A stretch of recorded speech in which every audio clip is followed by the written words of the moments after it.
শুভ সকাল। আপনাদের সবাইকে স্বাগত জানাচ্ছি SRS international beauty presence turning পয়েন্টে।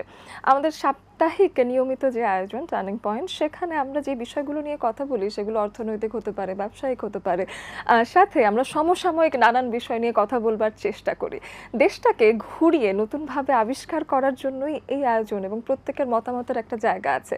আমাদের নিজস্ব দেশকে আমরা আবিষ্কার করছি বহু বছর পরে, আবার অন্য রকমভাবে রাষ্ট্র সংস্কারের কাজ চলছে। এবং আজকের এই বিষয় নিয়ে কথা বলতে আমরা আমাদের স্টুডিওতে আমন্ত্রণ জানিয়েছি একজন বিশেষ অতিথিকে। চলুন পরিচয় করিয়ে দিই তার সাথে। আমাদের সাথে আজকে যুক্ত হয়েছেন এবিএম মোশাররফ হোসেন, প্রশিক্ষণ বিষয়ক সম্পাদক, বাংলাদেশ জাতীয়তাবাদী দল। স্বাগত আপনাকে। ধন্যবাদ আপনাকে। দেশটাকে নতুন করে আবিষ্কার করার সময় আসলে আমরা অনেক চিন্তায় থাকি যে আসলে এখন থেকে কি করতে হবে, কোন কাজগুলোকে পরিবর্তন করার দরকার আছে। রাষ্ট্র সংস্কার কিন্তু একদিনের বিষয় না, তো সেক্ষেত্রে একটা কাঠামো যদি তৈরি করা যায়, সেটাতেই শুরুতে চলে আসি। রাষ্ট্র সংস্কার কাঠামো আপনার মতে কেমন হওয়া উচিত? আসলে আমরা একটা স্বাধীন সার্বভৌম বাংলাদেশ এবং স্বাধীনতার প্রায় এই 53 বছর আমরা অতিক্রম করছি। এখনও যদি আমাদেরকে ভাবতে হচ্ছে দেশকে সংস্কার করতে হবে, দেশকে নতুনভাবে সাজাতে হবে, এটা নিশ্চয়ই আমরা যে বাংলাদেশটা যে পর্যায়ে চলে যাওয়ার কথা ছিল সেই কাঙ্ক্ষিত পর্যায়ে নিতে আমরা ব্যর্থ হয়েছি, এটা স্বীকার করতেই হবে আমাদের। যার কারণে আজকে এই দেখেন আপনি, একটা নতুন প্রজন্ম আমাদেরকে চোখে আঙ্গুল দিয়ে দেখিয়ে দিয়েছে যে বাংলাদেশটাকে পরিবর্তন দরকার, সংস্কার দরকার, এগিয়ে নিয়ে যাওয়ার জন্য নতুন কিছু পদক্ষেপ দরকার। এবং আমি মনে করি এটাকে যে কোনো রাজনৈতিক দল বলেন, সামাজিক সংগঠন বলেন, অথবা আমাদের সমাজের যারা এই সমাজটাকে নিয়ে চিন্তা করে, সমাজ বিশারদ, তাদেরও নতুনভাবে কিন্তু একটা চিন্তা ভাবনা করার বিষয় এসে দাঁড়িয়েছে। কারণ আমাদের সমাজটা যে পর্যায়ে আমাদের নিয়ে যাওয়ার কথা ছিল আমরা কিন্তু পারিনি।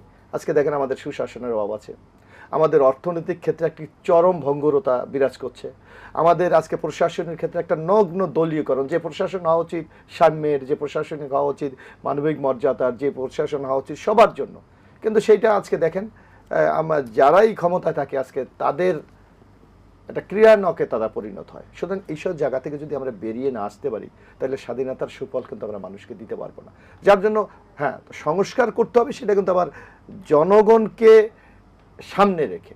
আমি আমার মতো একটা পদ্ধতি দিলাম, অথবা আমি আমার মতো একটা চিন্তা ভাবনা, আসলে জনগণ কতটুকু সেটাকে অ্যাকসেপ্ট করতে পারে, অথবা জনগণের কাঙ্ক্ষিত ভাগ্য উন্নয়নের জন্য সেটা কতটুকু কাজে লাগে, সেটা কিন্তু আমাদের চিন্তা ভাবনা করতে হবে। সেই ক্ষেত্রে দেখা যায় যে যখন রাষ্ট্রের দায়িত্বে যিনি থাকেন তার জবাবদিহিতা নিয়ে সবারই একটা চিন্তা থাকে যে উনি কি আমাদেরকে জবাবদিহিতা করবেন। নাগরিক একটা এই বিষয়ে সন্দিহান থাকেন যে আমি যখন যা চাচ্ছি সেটা আমার রাষ্ট্রের যিনি দায়িত্বে আছেন তার কাছে পৌঁছচ্ছে কিনা। তো সেক্ষেত্রে জবাবদিহিতা ও জনগণের ক্ষমতায়নের লক্ষ্যে এখন আসলে কি কি পদক্ষেপ নেওয়া যেতে পারে? না, আপনি একটা কথা, জনগণের ক্ষমতায়ন যদি বলেন আপনি, সেটা হলো জনগণের ক্ষমতায়নের একটাই বাংলাদেশে অনেকগুলি আমাদের কিন্তু কম্পোনেন্ট আছে, কিন্তু আমরা সবগুলোকে কিন্তু প্রয়োগ করতে পারি না। সাধারণত বাংলাদেশের মানুষ একটা কম্পোনেন্টের প্রতি তারা সবচেয়ে বেশি আশ্বস্ত এবং এটাকে প্রত্যাশা করে, সেটা হলো তাদের ভোট দেওয়া, মানে ভোট দিয়ে তাদের পছন্দ মতো প্রতিনিধি নির্বাচন করা। কিন্তু আপনি দেখবেন যে সরকারটি বর্তমানে বিদায় নিয়েছে, বাংলাদেশ আওয়ামী লীগ, আমাদের ভোটের অধিকার থেকে আমাদেরকে বঞ্চিত করেছে। অর্থাৎ আমরা যারা নাগরিক, আমরা আমাদের যে নেতা নির্বাচিত করব, যাকে আমরা রাষ্ট্র পরিচালনার দায়িত্ব দেব, সেই অধিকার থেকে কিন্তু আমাদের বঞ্চিত করা হয়েছে। অর্থাৎ দীর্ঘ প্রায় 15টি বছর নির্বাচনের নামে বাংলাদেশে একটি তামাশা তৈরি হয়েছে। আপনি নিশ্চয়ই শুনে থাকবেন যে আজকে বিনা প্রতিদ্বন্দ্বিতায় নির্বাচন, দিনের ইলেকশন, রাতে নির্বাচন, অথবা ডামি নির্বাচন, আমি তুমি নির্বাচন, এগুলির মাধ্যমে তো আসলে জনগণের প্রতিনিধি নির্বাচিত হয়নি। অর্থাৎ একটা ক্ষমতাকে রেনুয়াল, মানে যেটাকে নবায়ন বলি আমরা, সেটার একটি প্রক্রিয়া করেছে এবং যার সুফলটা ভোগ করেছে আওয়ামী লীগ, অর্থাৎ এই যে পলায়ন পর প্রধানমন্ত্রী শেখ হাসিনা। সুতরাং এই জায়গা থেকে যদি আপনি বেরিয়ে যেতে হয়, তাহলে আমাদের জনগণের ম্যান্ডেটের মাধ্যমে প্রতিনিধি নির্বাচিত করতে হবে, অর্থাৎ ভোটের অধিকার তাদেরকে ফিরিয়ে দিতে হবে। আর এই ভোটের অধিকার ফিরিয়ে দিতে হলে আজকে আমাদের বেশ কিছু কম্পোনেন্টের সাথে, উপাদানের সাথে জড়িত। একটা হলো জনবান্ধব প্রশাসন, যারা নির্বাচনে একটি গুরুত্বপূর্ণ ভূমিকা পালন করে। নির্বাচন কমিশনের একটা নিরপেক্ষ ভূমিকা পালন করতে হবে। আইন শৃঙ্খলা রক্ষা বাহিনীকে দলীয় মোড়ক ছেড়ে জনগণের আইন শৃঙ্খলা বাহিনী পরিণত হতে হবে। আর সর্বোপরি নির্বাচনের যে জনগণ, যারা মূল স্টেক হোল্ডার আমার জাতির, যারা ভোটার, তাদেরকে আপনার এই নিশ্চয়তা দিতে হবে তারা যেন ভোটটা দিতে পারে। এই পরিবেশগুলো যদি আমরা নিশ্চিত করতে পারি, তাহলে আমার মনে হয় যে অনেক সংকট থাকার পরও আমরা একটা গণতান্ত্রিক সংস্কৃতিতে আমরা ফিরে যেতে পারবো। একেবারেই তাই। এবং গণপ্রজাতন্ত্রী বাংলাদেশ বলা হয়, অর্থাৎ গণতন্ত্র। মানুষের আসলে এই চাহিদাটাই আসলে অনেক দিন ধরে ছিল, গণতন্ত্রের চাহিদা। এবং এখন আসলে ছাত্ররা আসলে চোখে আঙ্গুল দিয়ে দেখিয়েছে, যেটা আপনি বললেন, এবং সাথে এখন মনে হয় নাগরিকদের অধিকার সম্পর্কে তাদেরও আসলে সচেতন হবার একটা জায়গা শুরু হয়েছে। সেক্ষেত্রে আমি যেহেতু আপনি জাতীয়তাবাদী দল থেকেই কথা বলছেন, সেক্ষেত্রে আপনার কাছে জানতে চাই, শহীদ প্রেসিডেন্ট জিয়াউর রহমানের ১৯ দফা বর্তমান প্রেক্ষাপটে আসলে কতটুকু প্রাসঙ্গিক, এবং সেক্ষেত্রে আপনার দল কি ধরনের কর্মসূচি হাতে নিয়েছে বা নেওয়ার পরিকল্পনা করছে? আপনি দেখবেন জিয়া রহমান সাহেব যে আজকে থেকে দেখুন আপনি প্রায় ৪৪ বছর আগে যে ১৯ দফা প্রবর্তন করেছিলেন, আপনি দেখেন আজও বাংলাদেশের জন্য এটা প্রাসঙ্গিক। আজকে আপনি দেখবেন, আপনার যদি এখানে নিশ্চয়ই আপনার বয়স হয়তো আমাদের চেয়ে একটু কম হবে, আপনি যদি শুনে থাকবেন যে আমাদের স্বাধীনতার মূল প্রত্যাশা কিন্তু ছিল গণতন্ত্র। আপনি যদি আমাদের মুক্তিযুদ্ধটা আপনি যদি একটু বিশ্লেষণ করেন, দেখবেন যে তৎকালীন বাংলাদেশের রাজনৈতিক দল ছিল বাংলাদেশ আওয়ামী লীগ। জনগণ তাদেরকে ভোট দিয়েছে, কিন্তু পাকিস্তানি শাসকরা তাদেরকে ক্ষমতা দেয়নি, অর্থাৎ গণতান্ত্রিকভাবে নির্বাচিত সরকারটাকে তারা মেনে নেয়নি। যার কারণে কিন্তু আমাদের রক্তক্ষয়ী মুক্তিযুদ্ধ হয়েছে, ৩০ লক্ষ শহীদ হয়েছে, দুবন ইজ্জত হয়েছে। কিন্তু সেই দলটি, সেই আওয়ামী লীগ ১৯৭৫ সালের ২৫ জানুয়ারি একদলীয় বাকশালের মাধ্যমে গণতন্ত্রকে চরমভাবে হত্যা করেছে। এখন আপনি যেই ১৯ দফার কথা বললেন, আমাদের নেতা শহীদ রাষ্ট্রপতি জিয়া রহমান যখন বাংলাদেশের রাষ্ট্রীয় দায়িত্ব পেলেন, উনি কিন্তু তখন এই শত ফুল ফুটতে দাও এই কনসেপ্ট নিয়ে উনি কিন্তু বহুদলীয় গণতন্ত্র চালু করলেন। এবং আজকে যে আপনি আওয়ামী লীগ নামটা আওয়ামী লীগ উচ্চারণ করে, তাদের নেতা শেখ মুজিবুর রহমান সাহেব কিন্তু এটা ব্যান করে বাকশাল করেছিলেন। কিন্তু জিয়া রহমান যখন গণতন্ত্রকে উন্মুক্ত করে দিলেন, তখন কিন্তু এই বাকশাল থেকে নতুনভাবে জন্ম নিলেন বাংলাদেশ আওয়ামী লীগ। সুতরাং আমি মনে করি জিয়া রহমানের এই ১৯ দফা এখন বাংলাদেশের আর এই বর্তমান প্রেক্ষাপটে সবচেয়ে একটি প্রাসঙ্গিক আজকে এই রাজনৈতিক কর্মসূচি। একেবারেই আপনার কথার জের ধরেই যদি যাই, সেক্ষেত্রে দেখা যায় যে যখন প্রাক্তন সরকার যিনি ছিলেন দায়িত্বে, সেক্ষেত্রে কিছু রাজনৈতিক হিংসা প্রতিহিংসার বিষয় এসেছে। আপনি বললেন যে নানানভাবে মামলা হয়েছে এবং নানান কিছু হয়েছে। তো সেক্ষেত্রে এখন যেহেতু নতুনভাবে আমরা সংস্কারের দিকে যাচ্ছি, তো রাজনৈতিক হিংসা প্রতিহিংসা এরকম কি আপনারা আসলে কি ভাবছেন এই বিষয়ে, যে এখন হলো পূর্ববর্তী কারোর সাথে যদি শত্রুতা থাকে, সেই ক্ষেত্রে তাদেরকে সরিয়ে দেওয়া বা তাদের প্রতি মামলার বিষয়টা, এই বিষয়গুলো, এই হিংসা প্রতিহিংসার বিষয়গুলোকে করছেন কিনা? রাজনীতি আমরা কোনোভাবে বিশ্বাস করি। আপনি লক্ষ্য করবেন, আপনি নিশ্চয়ই গণমাধ্যমে আছেন, আমরা এর মধ্যে এই যে শেখ হাসিনা প্রথম আমরা একটি জনসভা করেছিলাম, সেখানে আমাদের যিনি বর্তমান ভারপ্রাপ্ত চেয়ারম্যান তারেক রহমান বলেছে যে আমরা কিন্তু সম্প্রীতির বাংলাদেশ করতে চাই, আমরা প্রতিহিংসা নয়, আমরা মানুষকে ভালোবাসা দিয়ে মানুষের হৃদয় জয় করতে চাই। এবং আপনি দেখবেন আমরা কিন্তু বিএনপি কিন্তু এখন রাষ্ট্রীয় কোনো দায়িত্বে নাই, এখন হলো একটা ইন্টেরিয়াম গভর্নমেন্ট বাংলাদেশের ক্ষমতায় আছে। অথচ সারা বাংলাদেশে আপনি যদি পত্রপত্রিকা দেখেন যে এই সরকারের সহযোগিতা, আইন শৃঙ্খলা রক্ষা, সাম্প্রদায়িক সম্প্রীতি রক্ষা, আমাদের লোকজন দেখেন রাত জেগে মন্দির পাহারা দিচ্ছে, রাত জেগে হিন্দু সম্প্রদায়ের বাড়ি পাহারা দিচ্ছে। আজকে আইন শৃঙ্খলা রক্ষার জন্য আমাদের সারা বাংলাদেশের নেতাকর্মীরা কিন্তু অবিরাম কাজ করে যাচ্ছে, অথচ কিন্তু আমাদের দায়িত্ব নাই কোনো। কিন্তু আমরা মনে করি রাজনৈতিক দল হিসাবে আমাদের একটা দায়বদ্ধতা বাংলাদেশের মানুষের কাছে আছে, সেটা কিন্তু আমরা সুচারুভাবে পালন করছি।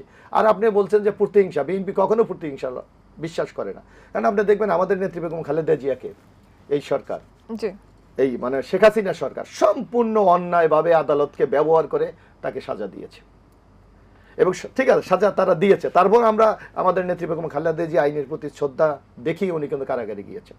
অথচ আপনি বাংলাদেশের ইতিহাস যদি পর্যালোচনা করেন, এই 53 বছর ইতিহাসে কোনো আসামি যদি মহিলা হয়, তার বয়স যদি 70 বছর হয়, সে যদি ন্যূনতম 5 বছর সাজাপ্রাপ্ত হয়, আদালতের দাঁড়াবার সাথে সাথে জামিন পায় নাই, এমন কোনো এক্সাম্পল বাংলাদেশে নেই।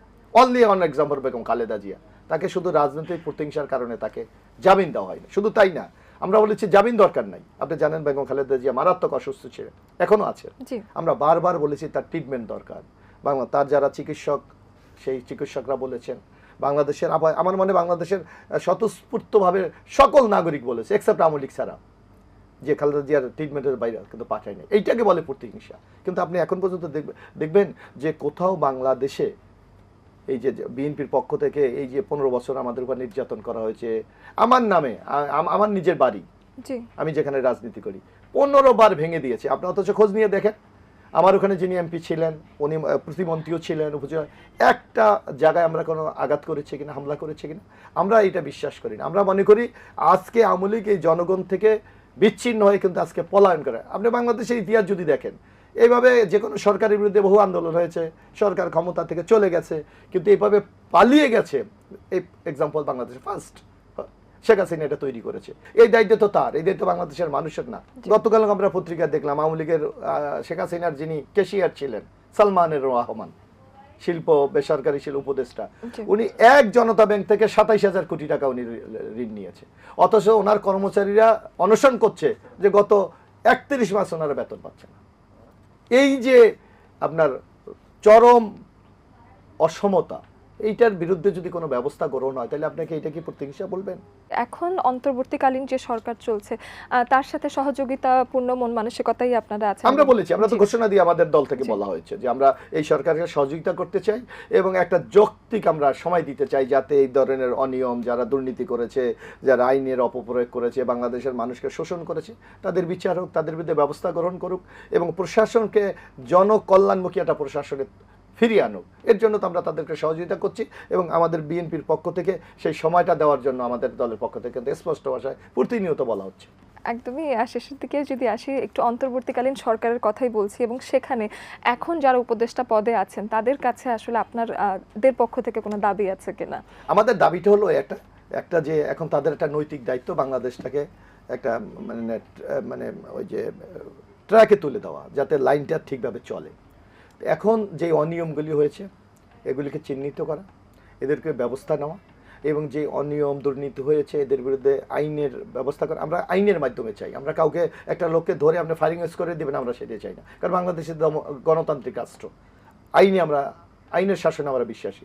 সুতরাং আইনের আওতায় এনে তাদেরকে বিচার করা উচিত এবং সবচেয়ে বড় যেই দরকার আমাদের আগামী দিনে, ধরেন আমাদের বাংলাদেশে আপনি যদি দেখেন যে এই যে নতুন প্রজন্ম যারা আজকে এই আন্দোলনের মূল কারিগর, যাদের আন্দোলনের মাধ্যমে আজকে সবাই সম্মিলিত হয়েছে, আপনি নিশ্চয়ই মনে আছে, আপনি যদি একটু দেখেন আন্দোলনের সময় যে একটা কিশোর কারাগারে নিয়ে যাচ্ছে, মা তার পিছন দিয়ে পিঠ থাপড়ে বলছে বাবা যাও আমি তোমার সাথে আছি।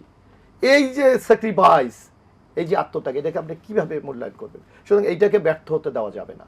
যার কারণে আমাদের বক্তব্য হলো স্পষ্ট, এই অনিয়মকে চিহ্নিত করে আইনের ব্যবস্থা গ্রহণ করা এবং আগামী দিনে বাংলাদেশ কিভাবে চলবে তার সব রাজনৈতিক নেতৃবৃন্দ, সুশীল সমাজ, এই গণমাধ্যম ব্যক্তিত্ব সবার মতামতের ভিত্তিতে একটা আদর্শিক কার্যকরী বাংলাদেশ আমাদের তৈরি করতে হবে। এখন যদি শুরু করতে হয় দেশ সংস্কার, অনেকেই চিন্তা করতে পারেন যে কোথায় আসলে শুরু করতে হবে। আপনার কোনো পরিকল্পনা মাথায় আছে কিনা যে এই ধাপ থেকে আসলে শুরু করা উচিত এবং এখান থেকে সংস্কার শুরু হওয়া উচিত? আমাদের এখন মূল দায়িত্বটা হলো এই সরকারের যে একটা জনবান্ধব প্রশাসন তৈরি করা। সেক্ষেত্রে যারা দলবাজ আছে তাদেরকে অপসারণ করে, আপনি দেখেন অনেক কর্মকর্তাকে কিন্তু অবসর দেওয়া হয়েছে, আমি মনে করি এটা খুবই যৌক্তিক। আর যারা দলবাজি করেছে তাদেরকে শাস্তিরও ব্যবস্থা গ্রহণ করতে হবে, তাহলে আগামী দিনে কিন্তু একটা শিক্ষা হবে যে আমি দলবাজি করে আমি কারো পারপাস সার্ভ করে আমাকে টিকে থাকা যাবে না। আর সবচেয়ে বড় ব্যাপার হলো আমাদের আর্থিক খাত। আমি যে কথাটি আপনাকে বলছিলাম যে আপনি যদি আমাদের যে শিক্ষা প্রতিষ্ঠান আছে, প্রতি বছর প্রায় 20 লক্ষ শিক্ষিত তরুণ চাকরির বাজারে প্রবেশ করে, কিন্তু বাংলাদেশে আপনি দেখেন কত 2 লাখ 2.5 লাখের বেশি আমরা চাকরি দিতে পারি না। তাহলে এই ছেলেগুলি কোথায় যাবে, এই প্রজন্ম? সুতরাং আমাদের এই কর্মসংস্থান সৃষ্টি করতে আমাদেরকে শিল্পায়ন করতে হবে, কর্মসংস্থান সৃষ্টি করতে হবে। আর শিল্পায়ন করতে হলে আমাকে আর্থিক সহায়তা এদেরকে দিতে হবে, অর্থাৎ লোনের ব্যবস্থা করতে হবে তাদেরকে, যাতে সহজে তারা ইন্ডাস্ট্রি করতে পারে। সরকারের সেই ধরনের জনকল্যাণমুখী প্রশাসন থেকে, মানে লাল ফিতার দৌরত্ব, এটা থেকে মুক্ত হতে হবে। তাহলে আমার মনে হয় যত আমরা এই কর্মসংস্থান সৃষ্টি করতে পারবো তত একটা স্থিতিশীল বাংলাদেশ আমরা তৈরি করতে পারবো এবং তরুণদেরকে তত আমরা কাজে লাগাতে পারবো। আপনাকে অনেক অনেক ধন্যবাদ। আপনাকেও ধন্যবাদ, এটিএন বাংলাকেও ধন্যবাদ। এই সময়টা পরিবর্তনের, আমরা সবাই মিলে সুন্দর করে দেশ সংস্কারের উদ্দেশ্যে যাতে এগোতে পারি সেই প্রত্যাশায় আজকের মতো বিদায় নিচ্ছি।